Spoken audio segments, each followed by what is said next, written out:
Ladies and gentlemen, welcome to the Hotter Than Hell podcast. This is your last stop on the crazy train of hard rock and heavy metal. So sit back, buckle in, and hang on. Here we go.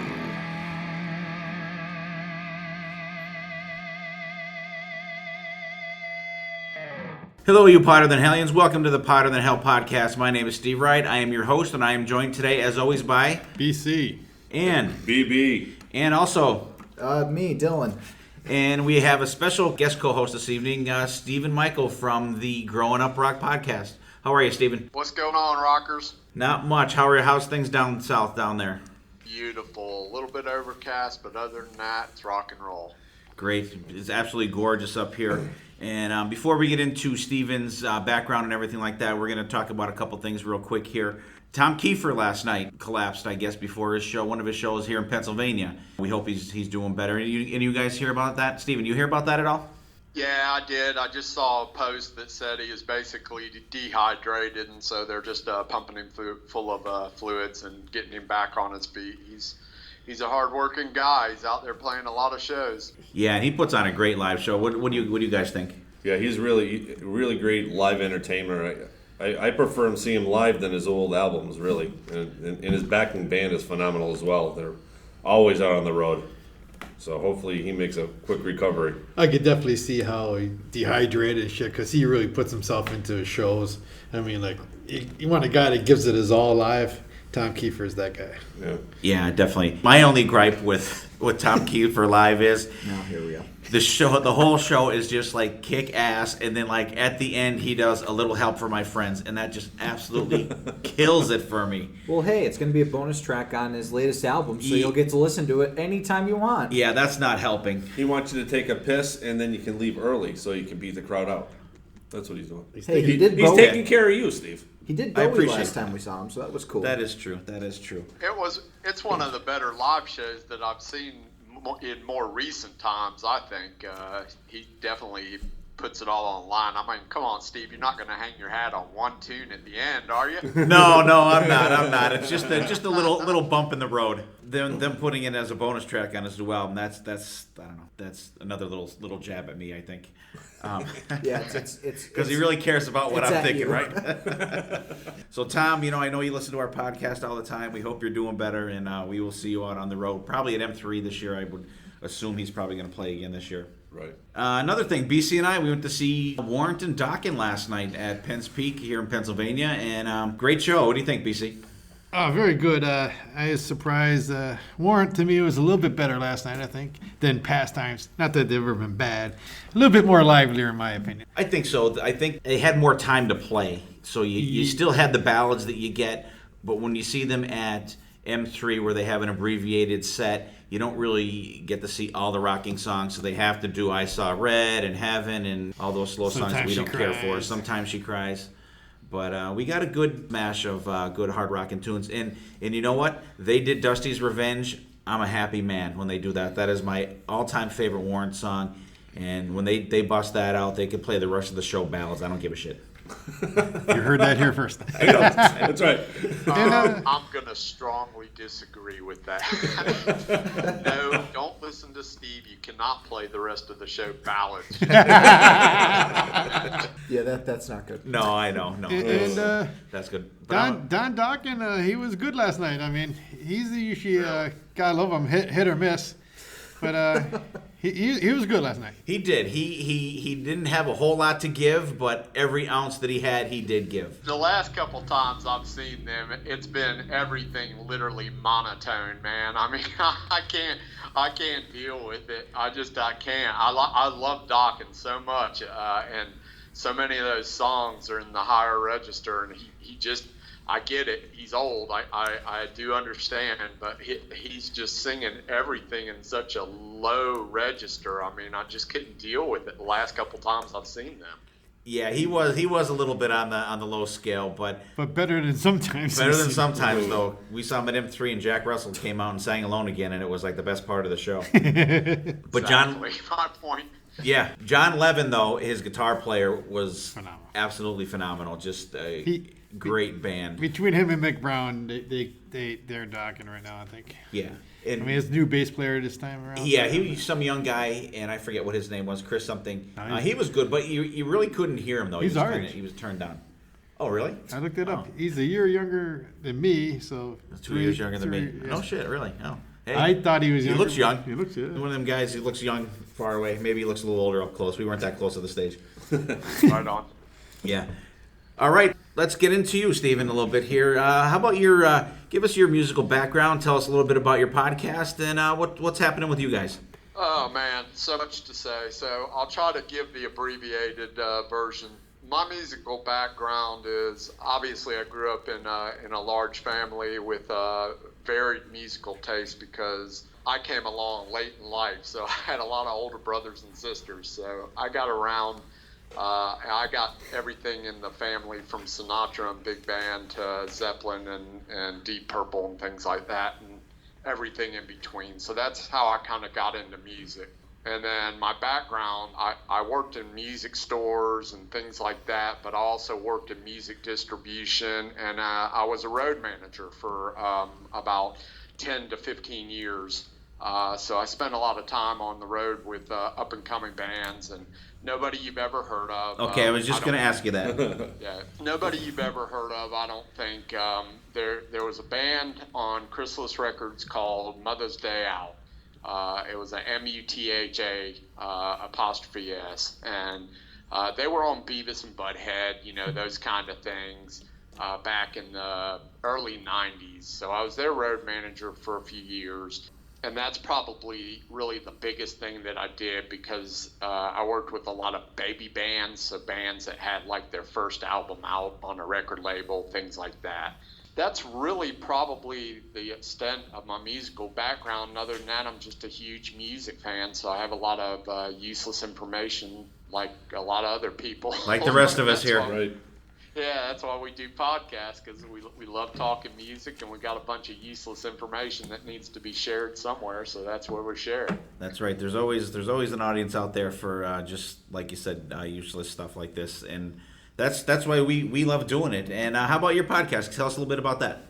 Yeah, so the Growin Up Rock Podcast, myself and my co-host Sonny Pooney, Hollywood, as we all know. Yep. Our podcast basically centers around those early musical memories. So growing up on rock and roll, it centers around hard rock, heavy metal music, and it kind of connects those emotional, sentimental memories that you have. So how did you feel the first time you heard Kiss Destroyer? How did you feel the first time you saw that concert? What was that like for you? Tell us about that day. Tell us about those stories.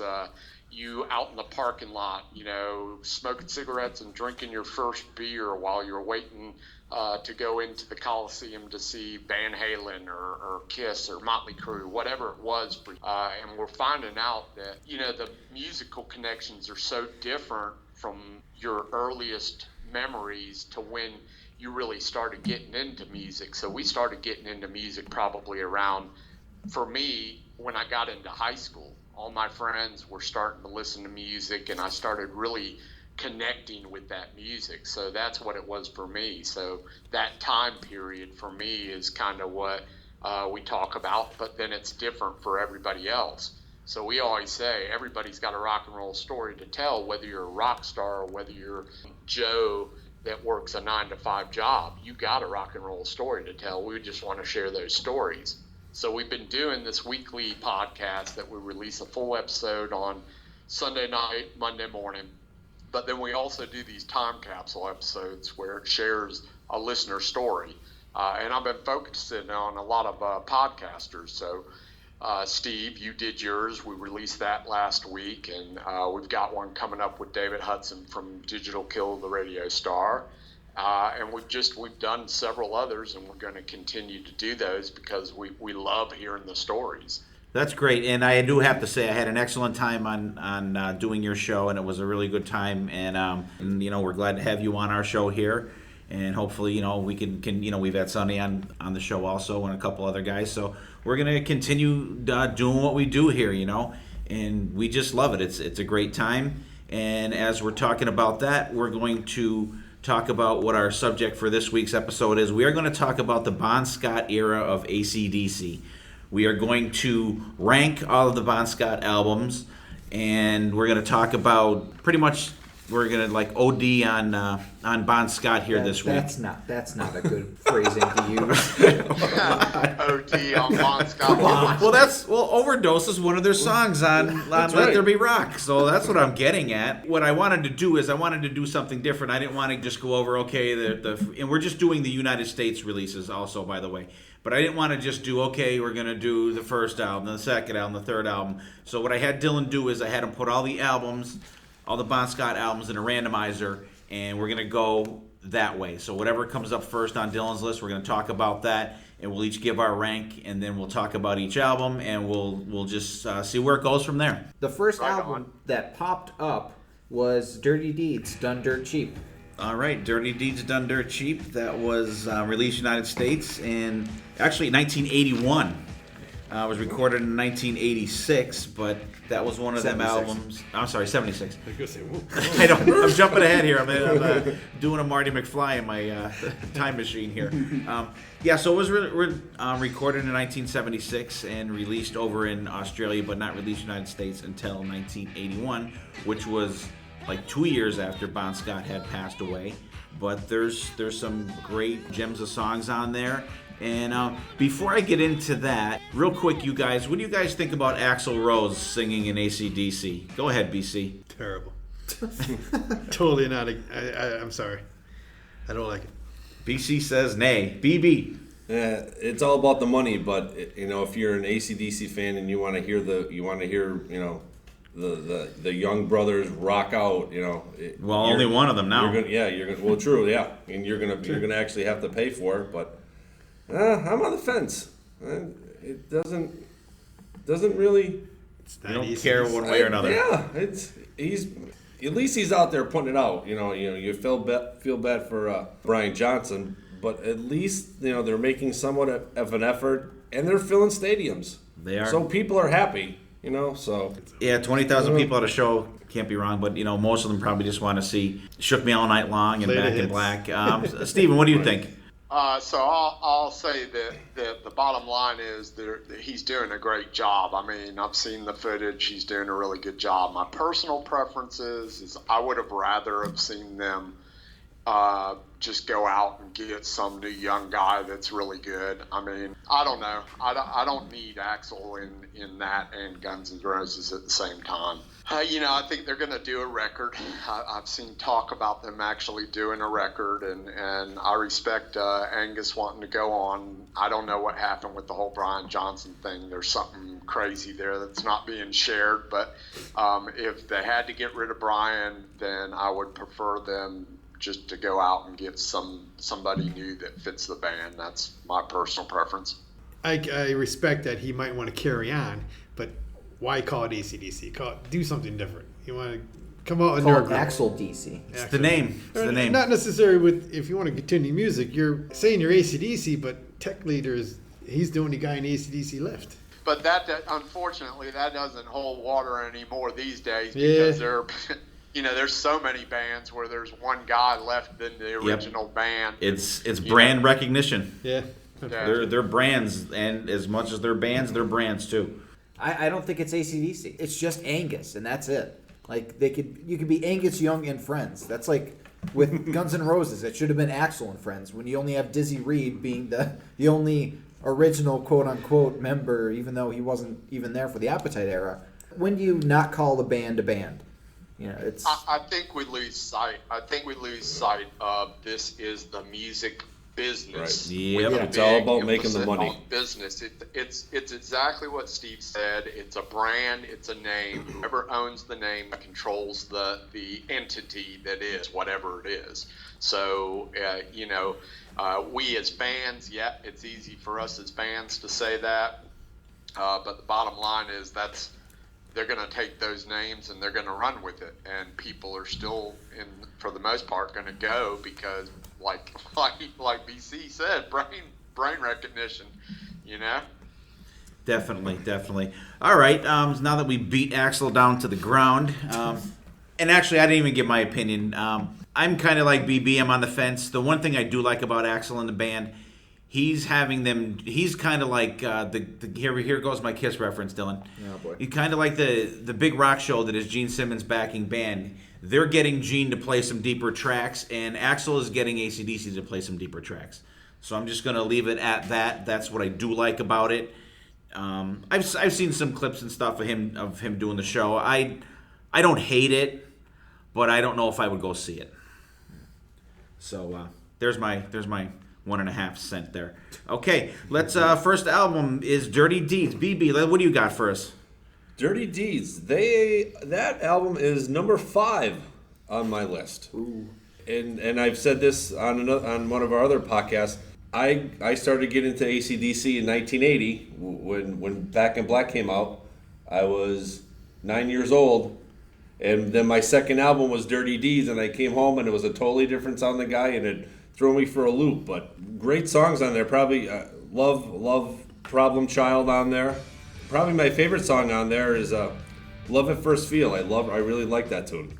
But that's number 5 on my list. Now, are you including like If You Want Blood on that list? Yeah. So I got You Got Blood and I got Jailbreak on my list. Oh, so it's third to last then. Yeah. Okay.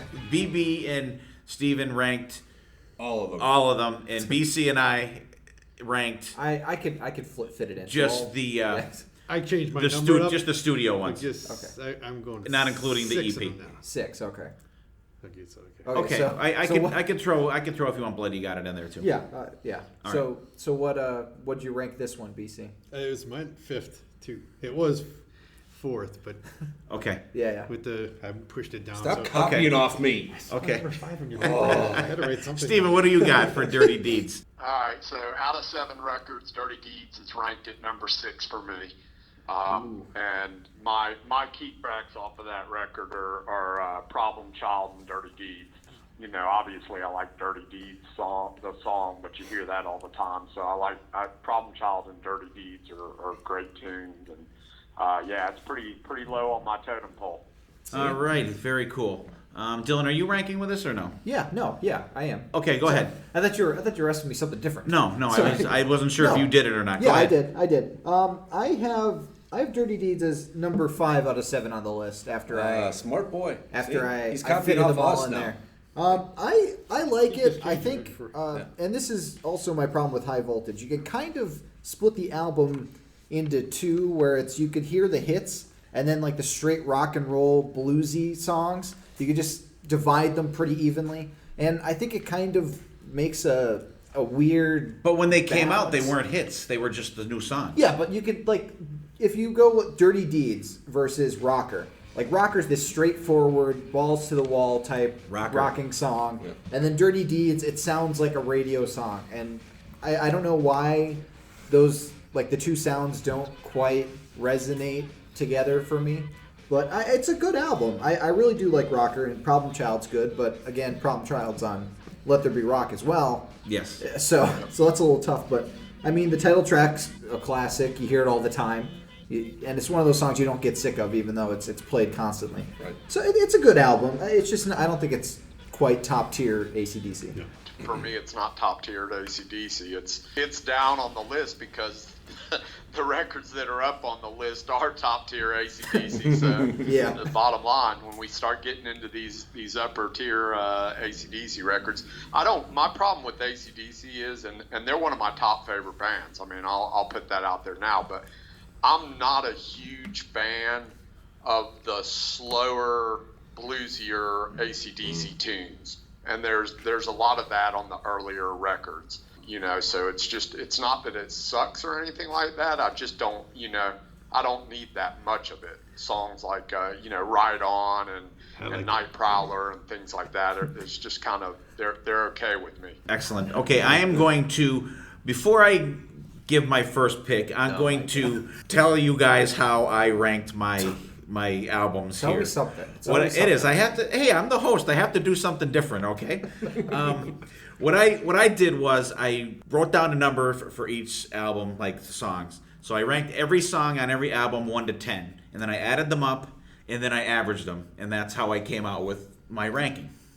Like 10 being the best. 10 being the best, 1 being the worst. And actually, the worst that I ever got was down to a 5 on any of the songs. Okay, so I'm not gonna count in the EP, but I will count in If You Want Blood, You Got It. So number 6 comes in for Dirty Deeds Done Dirt Cheap. That scored 65 points and it had a 7.2 ranking. So that was the lowest one on mine. So and I ranked it because. So that's your there were 2 5s on there. There were 2 5s on there. Ride On and Squealer I don't like. So that's your I'm sorry. Ain't No Fun Waiting Around to Be a Millionaire. I hate that song. Ride On I think sucks.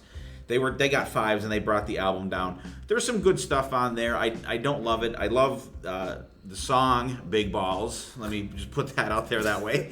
And Rocker and Problem Child, they were the 3 main songs on there. But there was just a lot of average stuff on there, I thought. Ain't No Fun, I think, takes a little bit to get going. I think that's its problem. Like, I don't know. It kicks in at the end. I'm with Steven on that. I don't really care for the mid-tempo kind of shit because that's all they do anymore. Yeah, true. You know? Okay. Dirty Deeds, everyone. Pretty much that's our basement album, I think, for everybody here. No, Dylan, it's not my basement. Oh, it's not? No, oh, okay. Oh, I'm sorry. It's number 5 out of 7. So. Oh, okay. All right. I'm only ranking 6. It's 6 of 7 for me too. I have a basement record. Oh, I can't wait to hear what that one is. I think you can probably figure it out. Maybe. Okay, are we ready to go on to the next one? We are ready to go on to the next one. Yes. Okay. So the next one is Let There Be Rock, according to the randomizer. Let There Be Rock. We should have randomized the names of who went whatever, but that would be too much work for Dylan. That's like, what do you want? I'm a man. All right. I'm one person. All right, what else are we doing again? Let There Be Rock. Let There Be Rock. Okay. All right, Steven, we're going to let you take the reins on this one first. All right, right on. I'm first up. So Let There Be Rock hits in at number 3 out of 7 for me. Number 3. I love Let There Be Rock. Released in 77. My key tracks off of this record, and you can basically throw a dart at it and hit, a song that's great. But I dig Dog Eat Dog, Hell Ain't a Bad Place, and the title track. This record's awesome. Very good pick, good ranking. BB, what's up? I don't know. So far, Steven and I are neck and neck here. He had Dirty Deeds at 5, and I also have Let There Be Rock at number 3. Like he said, there's not a bad song on the album. I love Overdose. Dylan? Just the bluesy, rocking, slower tune of it. The way he plays on that is just amazing. That one, how can you Whole Lot of Rosie, every kid at that age, you're laughing, a Whole Lot of Rosie. So gotta go with that one. But number 3. All right, BC. This is going to be funny because some of my favorite AC/DC songs are on this, but it's my basement, number 6. Wow. Really? Why? Why is that? When you look at all these ones that we're ranking, I mean, it's hard to rank it. AC/DC is just good overall. And BC's been drinking all day, too, so we'll have to take that into account. Drinking and doing drugs. What the hell? There's 3 of my all-time favorite songs on here, but when it comes to all these albums... Wow. Not that being 6 Really? is bad. What are the 3 songs? What brings it down for you, BC? A Whole Lot of Rosie is one of my favorite. Hell Ain't a Bad Place to Be is cranking. Let There Be Rock. How can you go around that? You're probably thinking. I mean, I like Going it. Down and Bad Boy Boogie is probably not. When you shuffle them, yeah, Bad Boy Boogie. All a few of them just, I don't know. I don't know how to explain it, but. BC, we respect you. We do. We may not agree, but we respect you. I had to put it somewhere. I think BC did a randomizer on his picks. All right, I'll go next. BC, real quick, is crack cheap these days? Because I was just wondering. Not at all, because that's why I work 2 jobs. One supports alcohol, the other supports drugs. Okay, I'm going to go. Let There Be Rock is Steve's number 2 pick. Okay. Before I ranked the other ones I had, that was the tie with another album, and I think it's great. It's actually the first AC/DC album that I ever had, and I thought it was great. Right from Go Down to Whole Lot of Rosie, and Whole Lot of Rosie, I think that set the bar for how I like AC/DC songs. Just the rocking in it, just the kick-ass guitar playing. It's just an all-around great song, like Let There Be Rock. And it's weird because like Let There Be Rock is like the third song on the album, and it's like the longest song on the album, but it's like stuck, third song, which is kind of weird for that because it was a song that you've always heard them ending the album with. Just love it. Love it. Number 2. Hey, can I share my real quick Growin Up Rock story with you on this record? Sure. So, did you guys ever see the Let There Be Rock movie? Yes, I have. Yes. So that movie came out. It came out in the late 70s, early 80s, right? Yes. Yeah. So we used to have this cinema draft house back before these were even in existence in my hometown, and so they used to play a midnight movie every Friday and Saturday night. They used to play like Pink Floyd's The Wall, Fast Times at Ridgemont High, I think like The Breakfast Club, whatever was out at the time. But one of the movies that they played on the weekend was AC/DC Let There Be Rock, and I can remember sneaking out of the house at 11:30 and walking up to the mall with my buddies and going and seeing this movie like whenever they were playing it on Friday and Saturday nights at midnight. It's fantastic. That's one of the things that got me into this record and this band, really. Cool. Very cool. All right. Or Dylan, right? Yep. Okay. That's my name. It is. So Let There Be Rock is number 3 on my list of 7. I think it's a really straightforward rockin' album. It fits together. All the songs go together really well.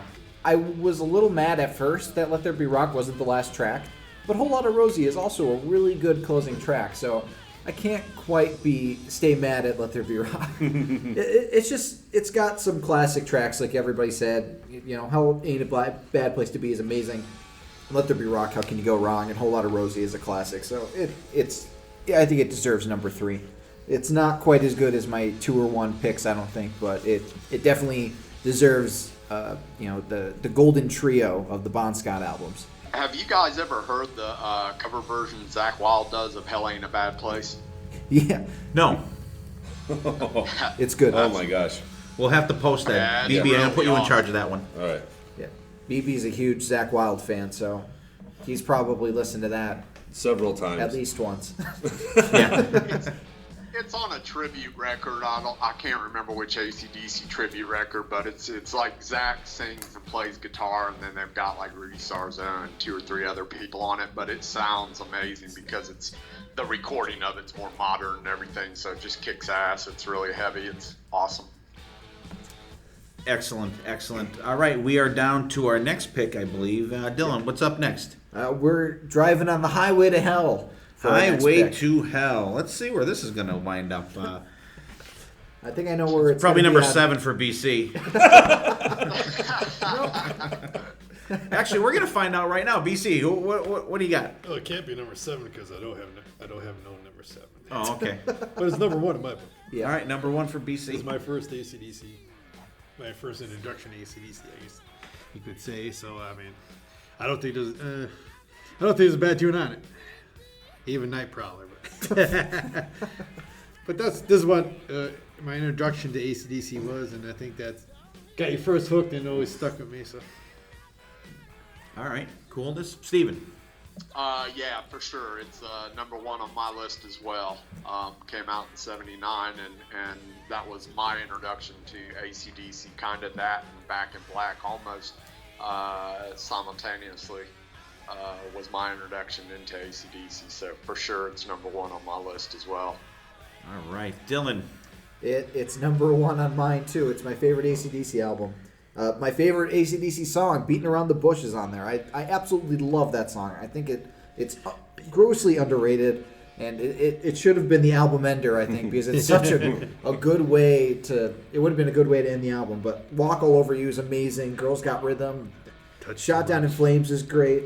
Touch Too Much is awesome. Every song on there is amazing. If You Want Blood, You Got It. They named a live album after it. It was so good. It's a God, classic. I love that song. Yeah, it's a classic album for a reason, and it's number 1. And that was the first album that Mutt Lange produced for them too. Right. Yeah, and he perfected the production and didn't need to go anywhere else. See, he did good with that. All right, I'm gonna go next. Highway to Hell for me is number 4. Oh, come on. It's number Gotta be 4. shitting me. I am not shitting you. Look at it. Crack is going everywhere now. Wow!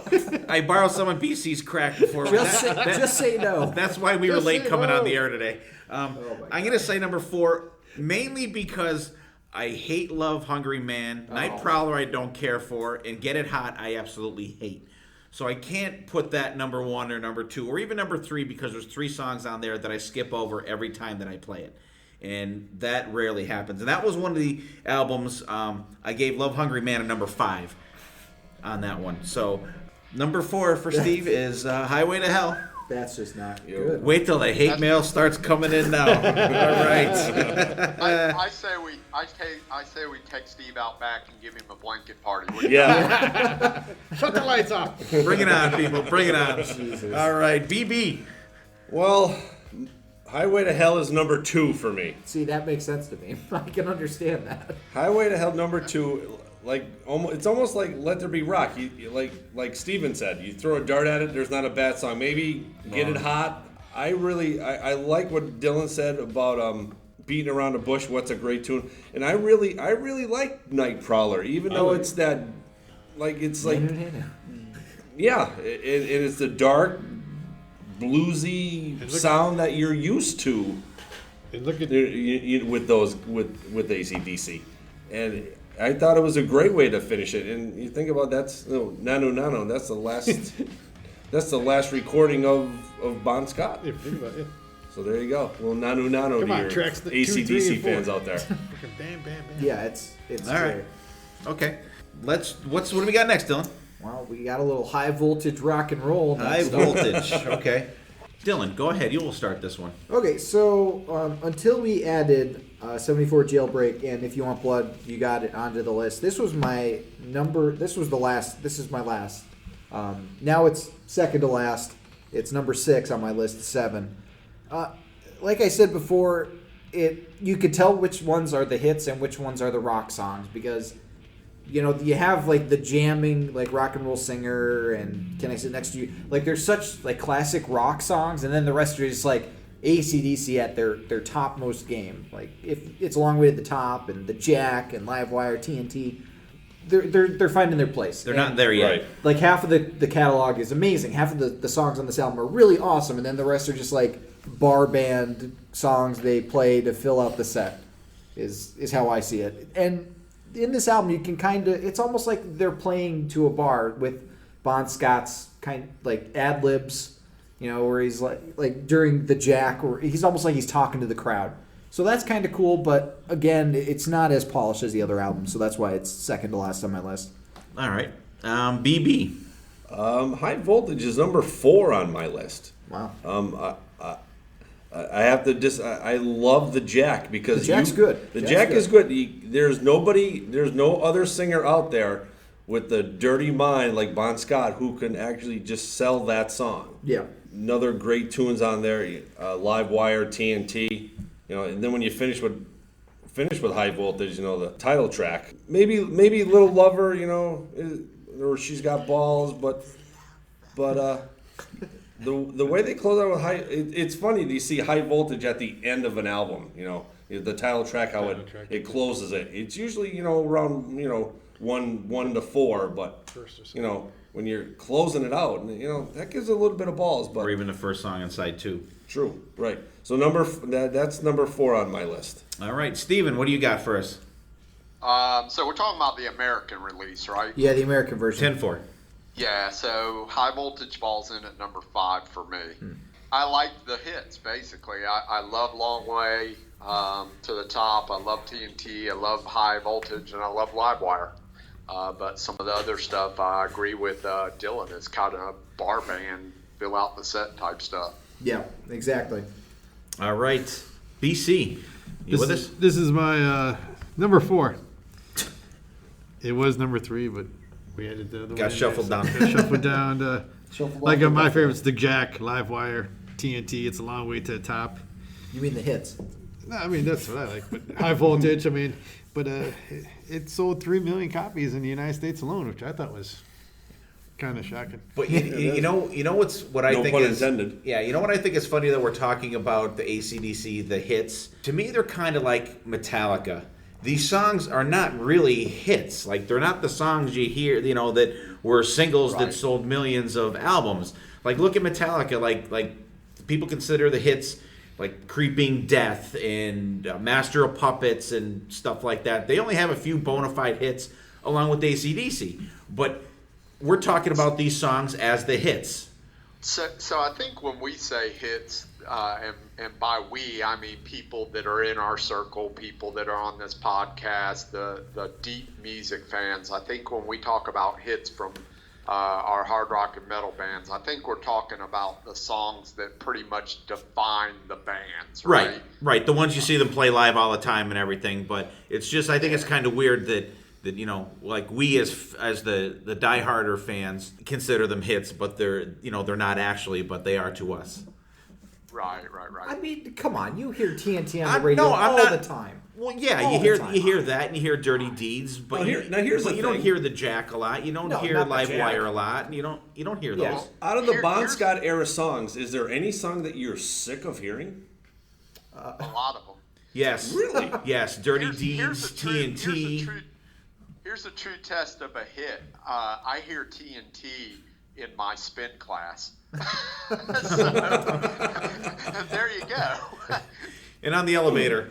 Listen, I would rather listen to a Bon Scott song like a million times than have to hear "Shook Me All Night Long" again. See, that's what I mean. I'm not sick of any Bon Scott song, but some of those songs on Shook Black Me All and Night Black, Long. you're like, Yeah, if I hear I want to take a bridge. if I hear "Shook Me All Night Long," I want to run out into traffic. Yeah, agreed.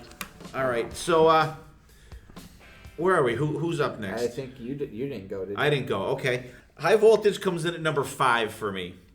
And exactly for the reasons that we were just kind of talking about. Rock and roll singer, I don't care. The older albums, it's like they're singing about getting there. But like there's so many songs that are like that. I'm just not a huge fan of this. I don't like TNT. Can I Sit Next to You, Girl? I don't care for. Little Lover, I don't like. But the Jack is great. And I'm going to ask BC, what do you think of when you hear that version of the Jack? We went to a bachelor party, and Yep. we were drinking some adult beverages, and girls were dancing and so forth. And I think I might have got up on the bar. I'm not too sure. Yeah, both of us got up on the bar. We were singing the song at the strip bar, standing on the bar. Screaming at the Jack! She's got the Jack! Totally drunk out of our minds. Yep, That's the first thing that comes to my mind. Yep. I always think of that whenever I hear that song. Yeah, so that's number 5 for me. Were the ladies dancing naked? Yes, they were. Was that the ice cream night too?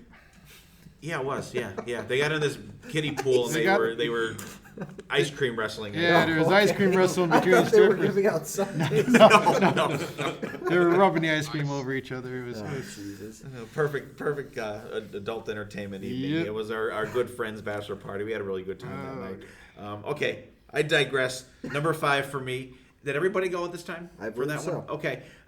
Now that we did more than half of the albums that we're going to talk about, we're going to transgress into our hidden gems. All right, we're going to do our hidden gems now, and we're going to let our fine guest, Mr. Stephen Michael, we'll let you go first, sir. What do you got for us? All right, so I dug deep and hard for these. There's a ton of hidden gems. In fact, I propose that we do a show on nothing but hidden gems. What do you think about that? We can absolutely do that, and let's do 2 of them. We'll do one on our show, we'll do one on yours.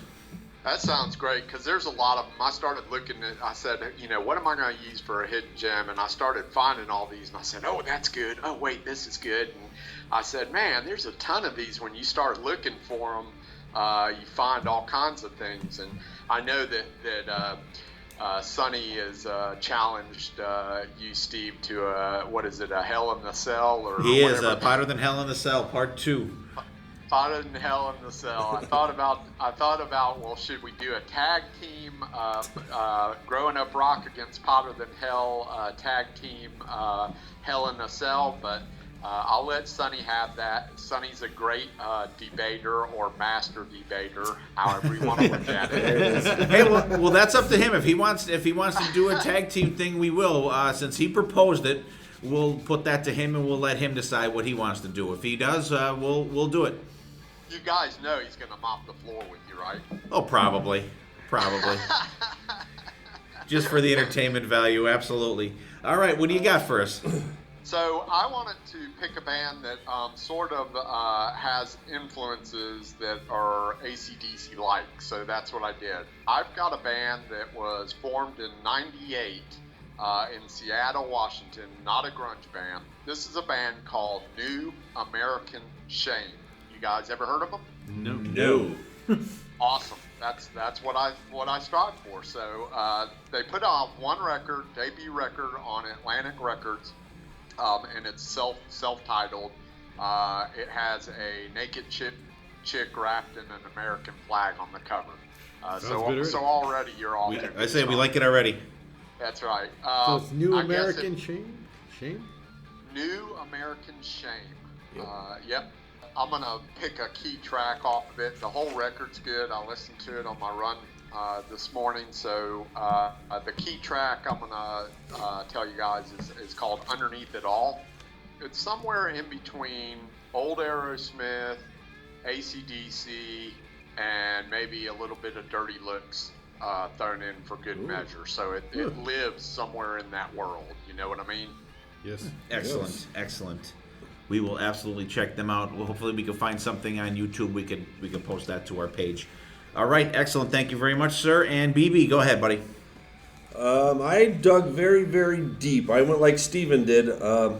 These guys were probably playing the same club scene in Australia back in 1977, or actually earlier, probably more like 1974 with AC/DC. The band is called the Keystone Angels. How they got their start was Bon Scott and Malcolm Young actually went to the producers of Albert's production to give these guys a shot. They actually ended up dropping the word Keystone between them, so you can find them under the Angels. They have 13 albums ranging from the years 1977 to 2014. They're in like the quote-unquote Australian Rock and Roll Hall of Fame. It's actually called the Australian Recording Industry Association Hall of Fame. They were inducted in 1989. There's three brothers in the band. They're probably their most famous album. It's called Face to Face. It was released in 1978. So it's under The Angels, and the album is Face to Face. And that is my hidden gem. All right, very cool. We will absolutely check that out and post that if you could find it first, please. Sure. There, sir. Yep. BC, who you got, pal? I'm going to go up north, not too far north, but Massachusetts north. Band put out about 4 albums. You really heard much about them. But this is from 2008, Rev Theory, Light It Up. Oh, Rev Theory. Oh, man. I caught them. Boy, whatever happened to them?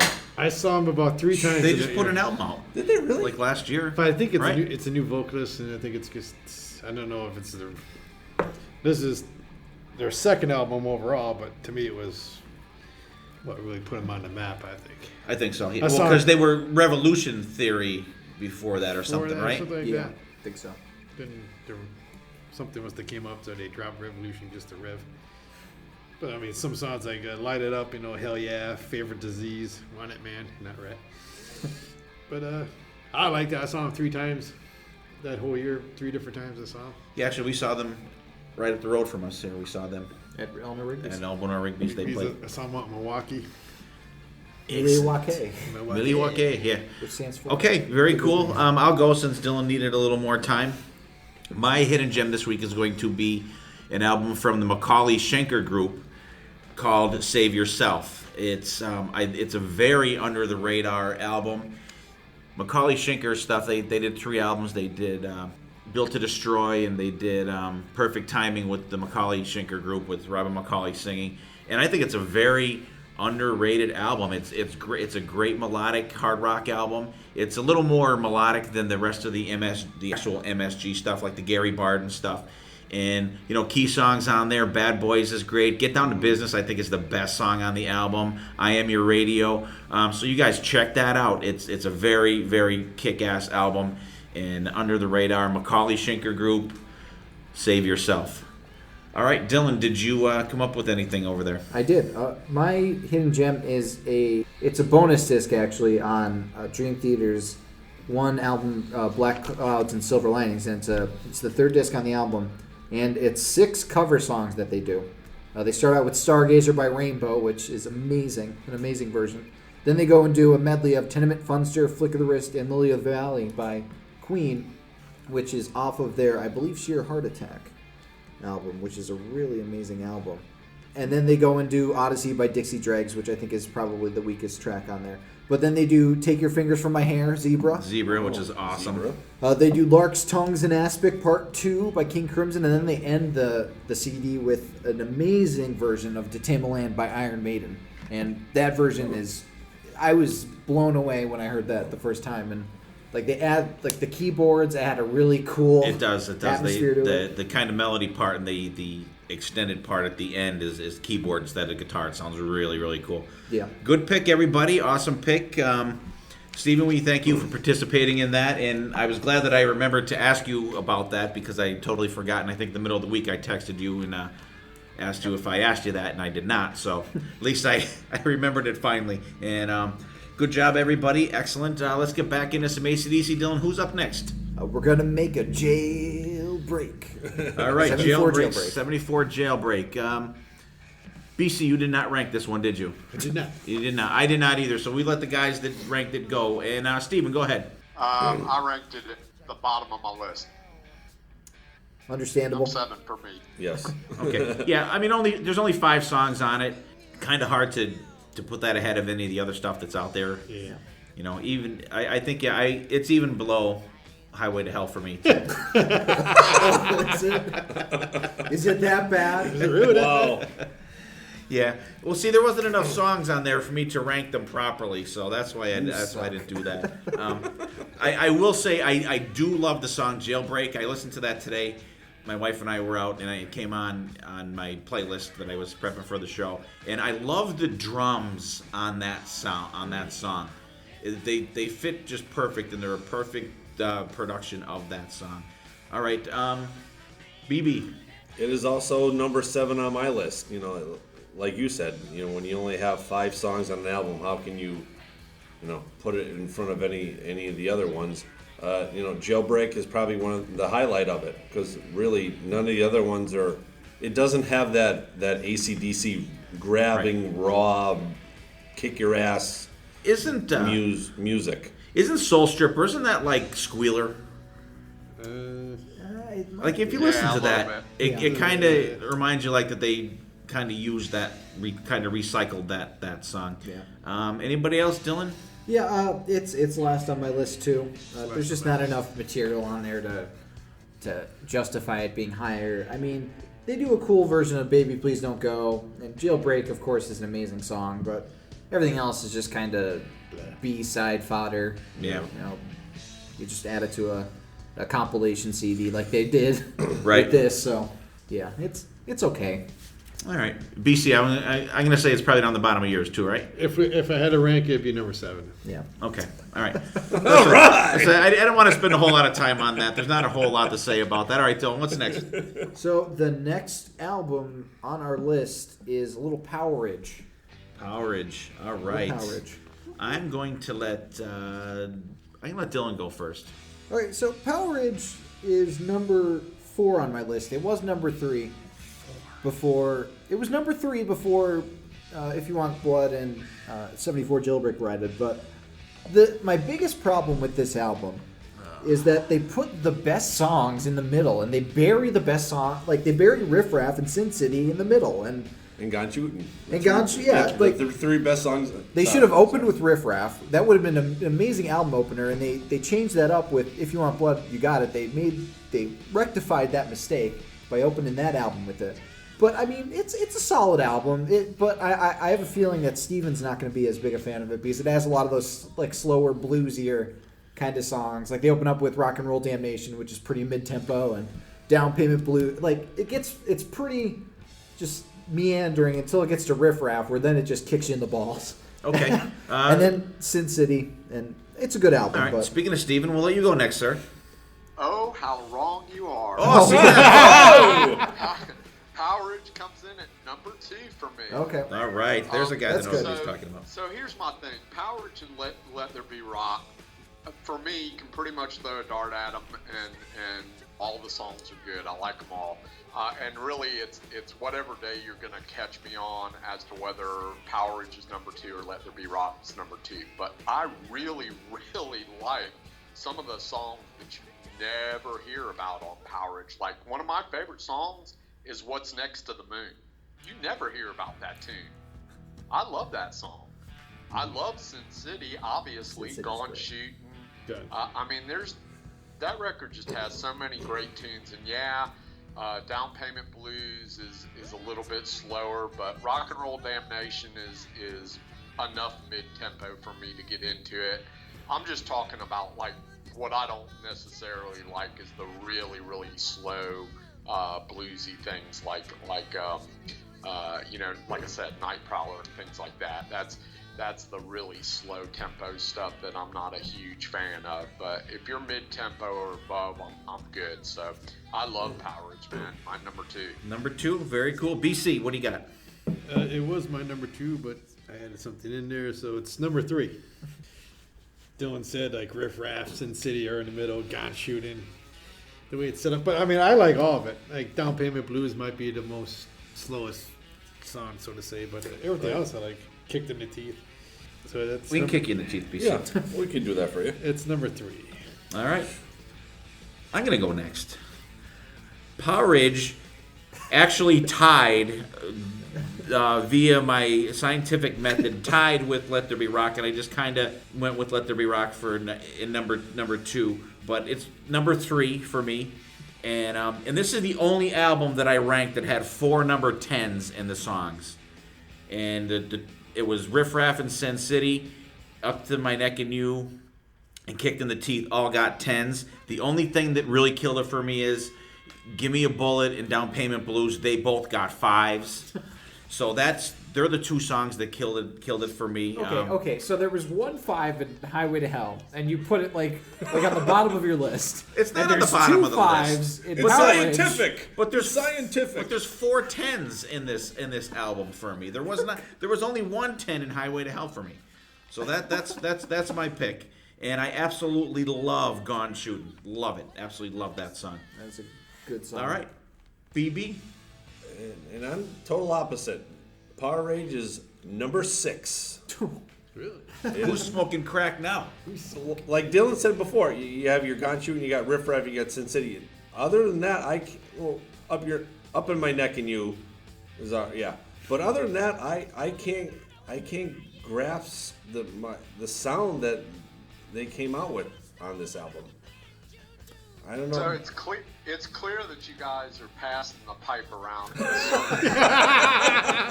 Hey, I like to think my list is pretty good.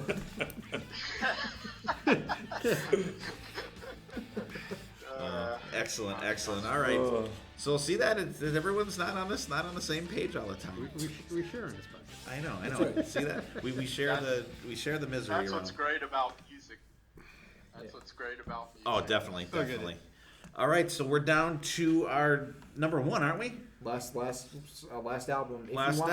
If you want blood, you got it. Dylan. It's my number 2. I think it's a really solid live album. I love the cover.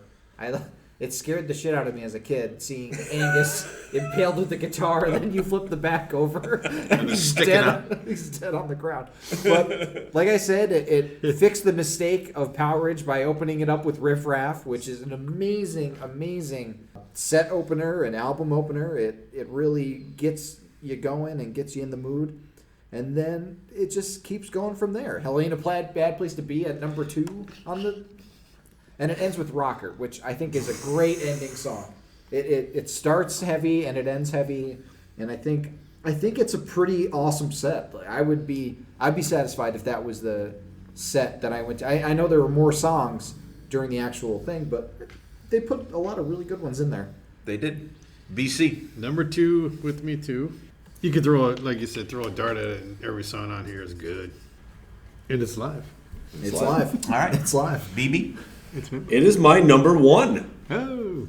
There you go. This is probably the greatest live album out there. Ever? Wow. High praise.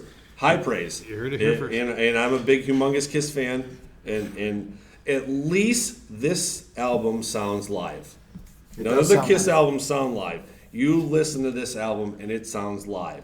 Like even Dylan said, like when he closes it with Rocker, the way it closes kicks the Dirty Deeds Rocker in the ass. Yeah. Like this I can't give this album more praise than you are. Than I am. And number one it's fantastic. Like from start to finish, it's just raw, young AC/DC from 1978, just ripping the shit out of it. Raw, young. Raw, and young. But, all right. Yeah. You just picture them running around Good the pick. stage and just... Steven. It falls in at number 4 for me. I love this record. This was one of the first live records that I really got into, and actually it introduced me to a lot of the older AC/DC material.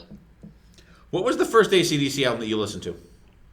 So I got into AC/DC around Highway to Hell, almost Highway to Hell and Back in Black sort of simultaneously. Okay.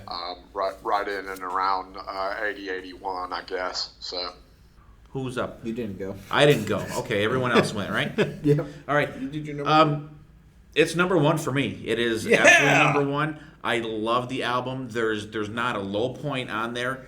BB said before, starting out with the riff-raff, just that build-up on that album is great. And the down, and it's just, right from there, it takes you and beats the hell out of you all the way through the album. And BB said Rocker, that is the way that song is supposed to be played. And if you read up on that album, that's actually a shortened version because they really rock the fuck out of that song. But this version, due to time constraints on the album, they did chop it down. But just kick ass. And one of the highlights on there for me actually is Rock and Roll Damnation. I love that version on there. It's just a great album, start to finish. And I do believe, BB, I disagree with them on the best live album ever, but I definitely agree with him that it is definitely live sounding. It definitely is not like a bullshit hatchet job in the studio that a lot of live, quotation live albums are. Right. That's my pick for number 1. Anybody? Nice. What do you guys like overall? Like if you how do you rank that? There's the other live album out, AC/DC Live, that they recorded the year of the Razor's Edge tour.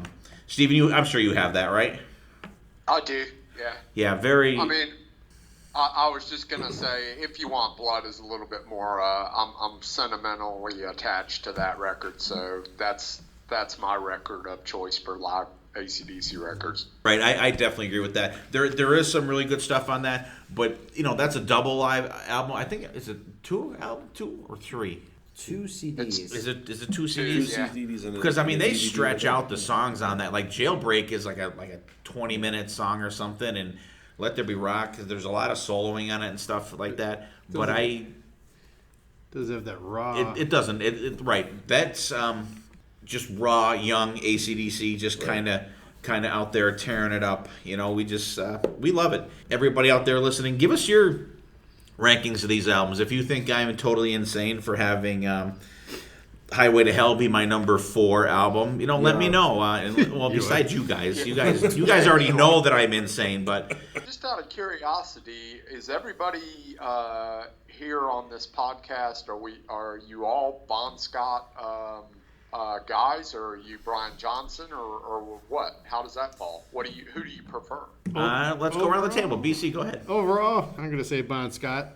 I mean, I like Back in Black. When that came out, it was good. But after that, it seemed like they started, not a downward spiral, just going into staleness.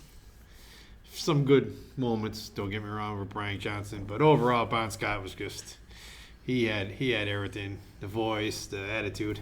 And he was definitely a very charismatic front man. BB, who's your guy? I'm also with BC. I'm a Bon Scott guy because there's nobody in the world that can sing these lyrics that he wrote. It's just funny, sometimes now that we're older and you sit back and you listen, you're like, oh, so that's what he means. Axl Rose is singing them now. Well, that's true, but not back in 1977. All right. But yeah, Bon Scott. Dylan. I'm also a Bon Scott guy. I would have loved to have seen Bon Scott with Chris Slade drumming. I feel like that combination would have been deadly. I love his drumming. Yes. He is, I think he's more in the pocket with AC/DC than, Phil Rudd's good, it's solid, but Chris Slade I think he has that extra modern type drummer. He's not double bass and going crazy like Mike Portnoy or nothing like that, but I love on that AC/DC live, the one they did, Razor's Edge tour. Yeah. I really love the drumming on that. I think Chris Slade just friggin' nails it on that one. Like that drum fill into the fast part of For Those About to Rock I was blown away when I saw that during the live at Donington D, and it sounds amazing on that CD as well. He's such a good drummer, but going back to him, I think Bon Scott I think he has the sound of AC/DC.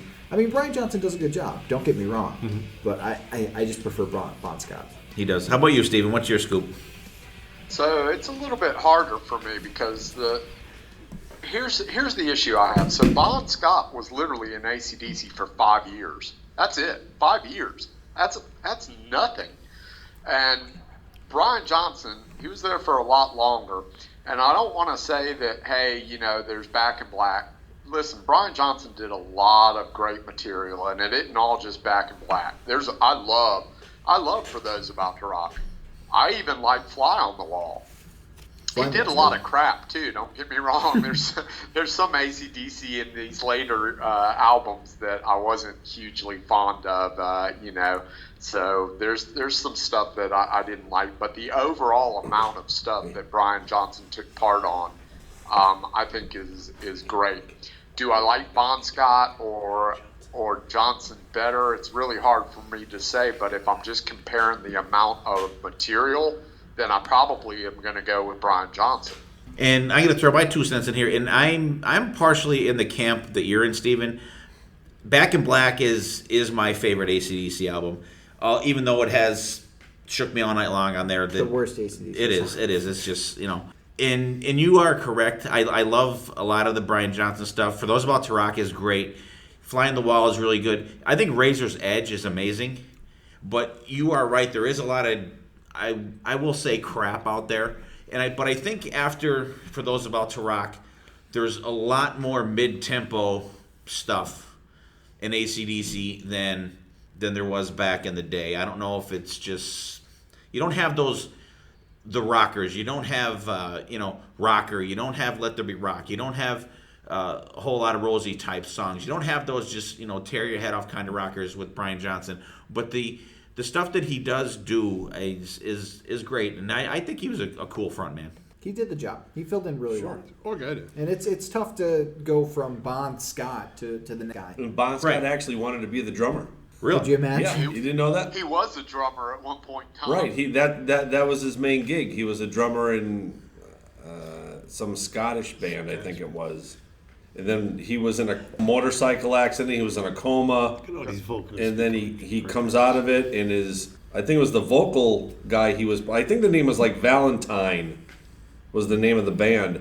And he got him a gig of just driving these Australian bands around. And that's how he actually met with the Young Brothers, and all of a sudden they said something about they didn't want their flamboyant singer in the band anymore, and why don't you come and try out? He goes, oh good, I really want to be a drummer. I wanted to play drums, and he goes, and then he tried out as a vocalist. And we already got one of those. Right. So it's funny how he actually turned into the. He did some roadieing for those guys at one point in time. He was actually doing some roadieing work for AC/DC at one point. Wow. And then all of a sudden he's the vocalist. He's the man. Yeah.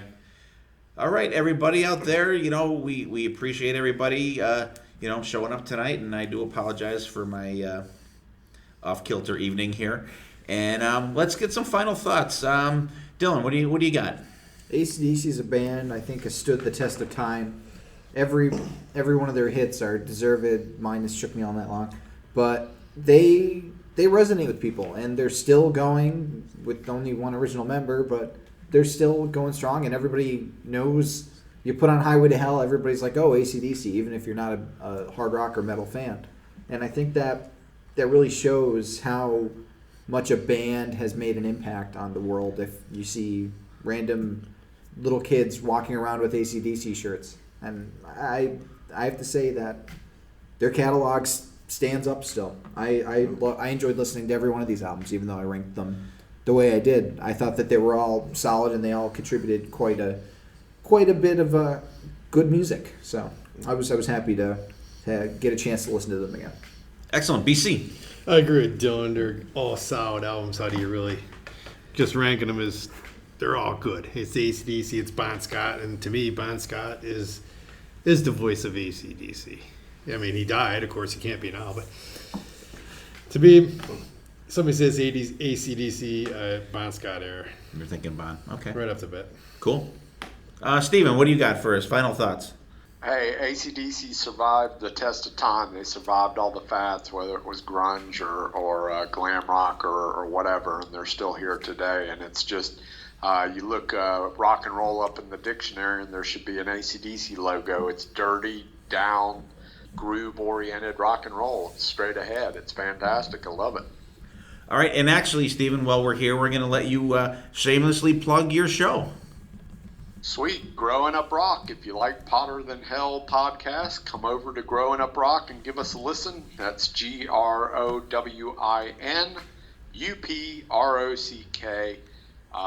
and it's .com. So growinuprock.com.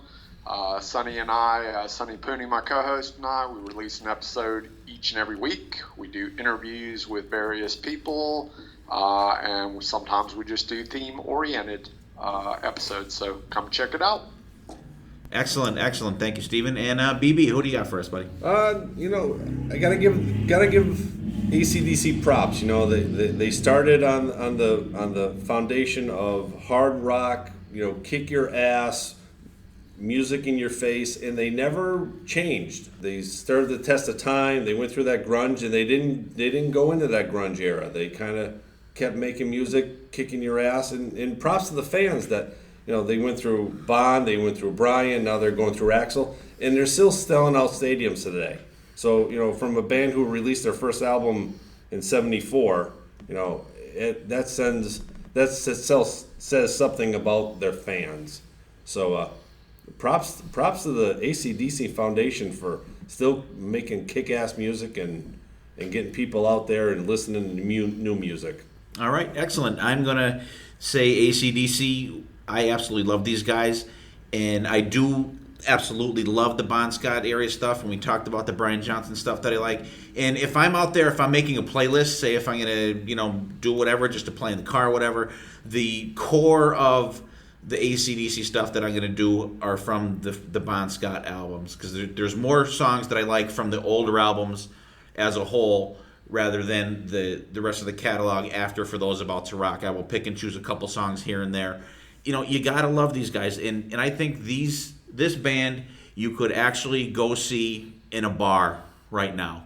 You could just go, you could picture them just getting, like someone just, I think BB or Steven said, just down and dirty. You could see these guys playing, walk down the street to the bar, to the pub of your neighborhood, and it wouldn't be out of the realm to see AC/DC in there, to play a secret show or something like that. I think it would just be great, and we love AC/DC. And you guys out there, let us know, what do you guys think about AC/DC? What do you think? Are you a Bon Scott guy? Are you a Brian Johnson fan? Are you an Axl Rose guy?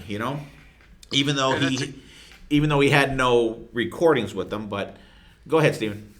I was just going to say it's a good indication if you walk down to that bar and the cover charge is $350 per ticket that AC/DC might be playing. So that's true. That's true.